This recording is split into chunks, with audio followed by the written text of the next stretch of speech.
Hello friends, welcome to our YouTube channel let's learn from home. This is Niranjan Tiwari. So friends, हम discuss कर रहे थे masters in history, MHI जो आपका subject है, और सब्जेक्ट कोड है MHI 03 इतिहास लेखन। तो उस पर हम फर्स्ट चैप्टर अपना डिस्कस कर रहे थे। पिछले वीडियो में हमने देखा था कि पिछले 2 लेक्चर हमारे हो चुके हैं जिसमें हमने सामान्यीकरण क्या है, उसकी परिभाषा, उसकी विशेषता, उसकी उपयोगिता, उसकी क्रिटिसिज्म, उसका रोल, ये सारी चीज़ें देख चुके हैं। आज हम बात करेंगे कि इसके सोर्स क्या होते हैं। उसके बाद हम ये देखेंगे कि सामान्यीकरण आप अपना कैसे बढ़ा सकते हैं। तो ठीक है फ्रेंड्स, अगर आपने वो वीडियो नहीं देखा है तो प्लीज़ आप उसे देख लें, तभी आपको ये समझ में आएगा। तो चलिए बात करते हैं कि सोर्स क्या हो सकते हैं। तो सबसे पहला सोर्स होता है फ्रेंड्स कि किसी भी टॉपिक पे आपको पता है सामान्यीकरण क्या होता है।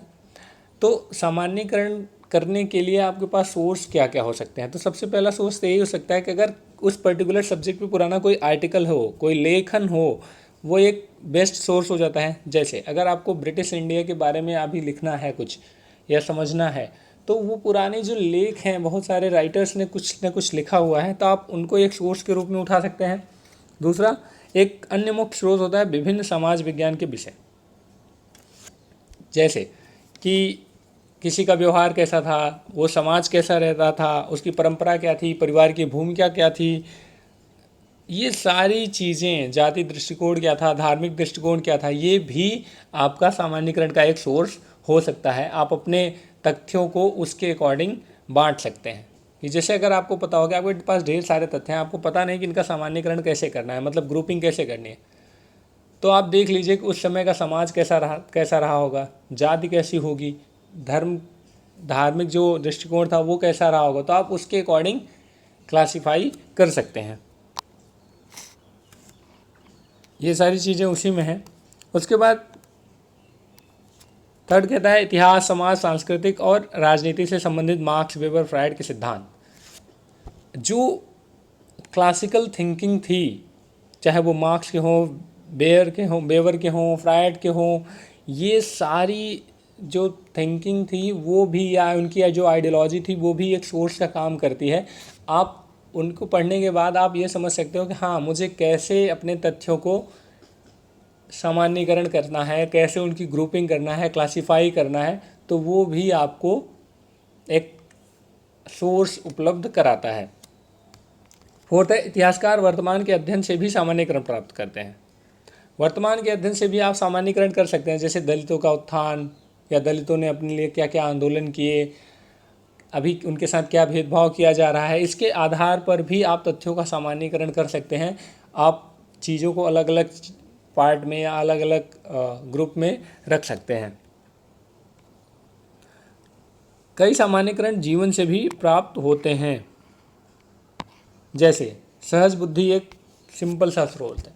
आपके पास अपना नॉलेज होना चाहिए कि हाँ ठीक है, अगर मेरे पास इतने सारे डेटा हैं, उनको कैसे क्लासिफाई करना है, एक बहुत कॉमन सेंस वाली बात भी होती है। तो वो अगर आपके पास सहज बुद्धि है तो अब आप उसको क्लासिफाई कर सकते हैं, ये भी एक सोर्स होता है। उसके बाद इतिहासकार का व्यक्तिगत अनुभव और उसका जीवन अनुभव भी एक सोर्स है।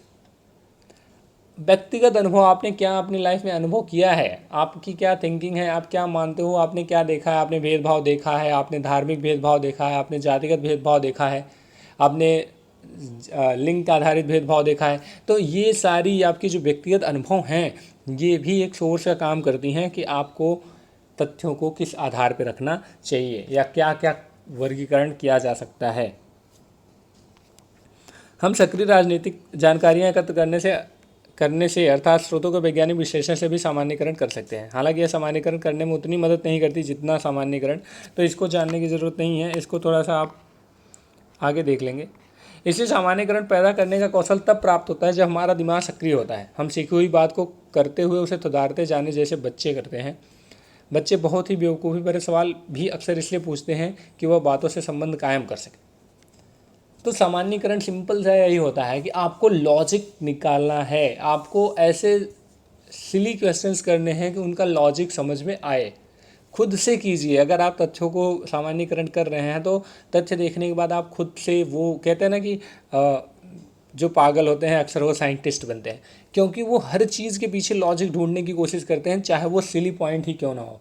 तो फ्रेंड्स, इसी तरह के इतिहासकार भी जब सामान्यीकरण करते हैं तो बेवकूफ़ी भरे ऐसे कभी कभी ऐसे सवाल पूछ लाते हैं जो हमें लगता है कि वो बेवकूफ़ी भरे हैं, क्योंकि वो बस लिंक ढूंढने की कोशिश करते हैं, उसके पीछे का तर्क ढूंढने की कोशिश करते हैं। ये भी एक सोर्स होता है।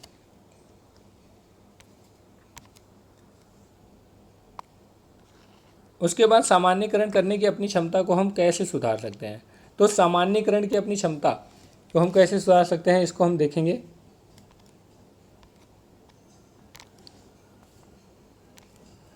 सबसे पहले समस्या दोबारा अभिव्यक्त की जा सकती है जिससे प्रश्न का आंशिक उत्तर मिल सके। सामान्यीकरण की आवश्यकता को जानने के बाद यह आवश्यक हमारे दृष्टिकोण या मानसिकता का अंग बन जाती है।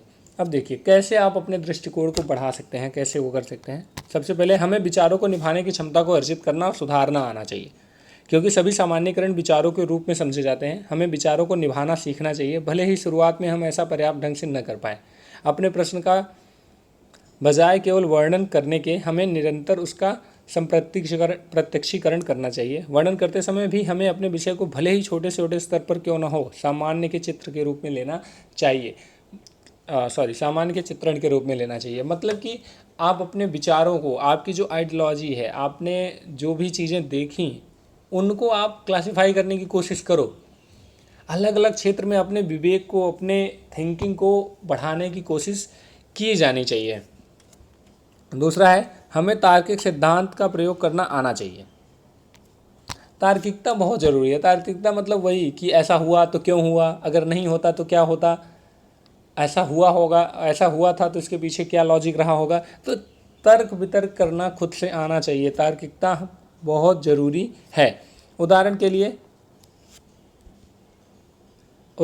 लिए इस प्रश्न का उत्तर लकड़ी पानी पर क्यों तैरती है, यह नहीं है कि लकड़ी में पानी के ऊपर तैरने का गुण होता है, यह केवल प्रश्न का सकारात्मक रूप है। इस तरह प्रश्न का उत्तर कि अकबर एक महान शासक क्यों था, यह नहीं है कि उसे शासन करना आता था।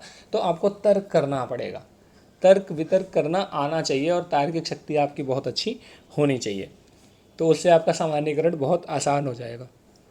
अगला है, भाषा किसी भी इतिहासकार का मूलभूत साधन है। हमें सोचने और लिखने के लिए स्पष्ट भाषा का प्रयोग करना चाहिए, यदि वह सरल हो तो भी।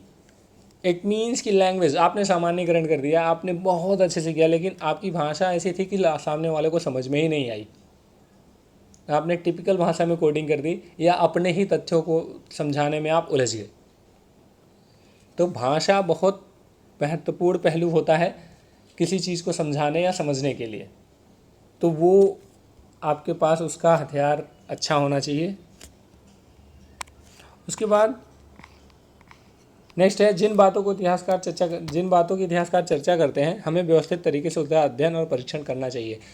आप जिस विषय के बारे में लिखना चाहते हैं, इतिहास लेखन करना चाहते हैं, या जो भी विषय आप उठाते हैं उसके बारे में अगर पिछले राइटर्स ने या थिंकर्स ने कुछ लिखा है तो आपको उसका अच्छा अध्ययन होना चाहिए, तभी आप अपने निष्कर्ष पे निकल पाएंगे। और वो निष्कर्ष कहीं ना कहीं उनकी बातों को एक प्रमाण के रूप में दिखाएगा।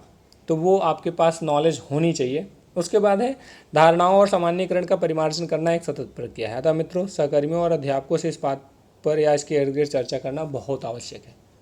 देखिए फ्रेंड्स, ये ग्रुप डिस्कशन इसलिए ज़रूरी होता है क्योंकि आपकी अपनी जो सोच होती है वो एक होलिस्टिक वो एक यूनिटरी थिंकिंग होती है कि आप सिर्फ एक पॉइंट ऑफ व्यू को सोच सकते हैं। कभी कभी आप होलिस्टिक अप्रोच अडॉप्ट करने की कोशिश करते हैं, लेकिन आपको पता है कि किसी के दिमाग की एक अपनी क्षमता होती है, वो उतना ही सोच पाता है। कभी कभी आप तथ्यों के बीच में इतना उलझ जाते हैं कि आपको और चीज़ दिखाई नहीं देती। तो इसमें लाभदायक ये होता है कि आप अपने मित्रों से, अपने टीचरों से, अपने आसपास के लोगों से उस पर चर्चा करें, तो उनकी जो थिंकिंग आएगी वो भी आपको, या उनके दृष्टिकोण भी समझने को आपको मिलेंगे, और वो दृष्टिकोण सामान्यीकरण के लिए बहुत आवश्यक होती है। नेक्स्ट है, नए विचारों के प्रति हमें आलोचनात्मक ग्रहणशीलता का गुण अर्जन करना चाहिए। अगर आपको किसी टॉपिक पे डीप समझना है या उसके तथ्य को अच्छे से देखना है तो आपको आलोचना करनी आनी चाहिए कि अगर ऐसा हुआ तो क्यों हुआ, अगर ऐसा नहीं हुआ होता तो क्या हुआ होता।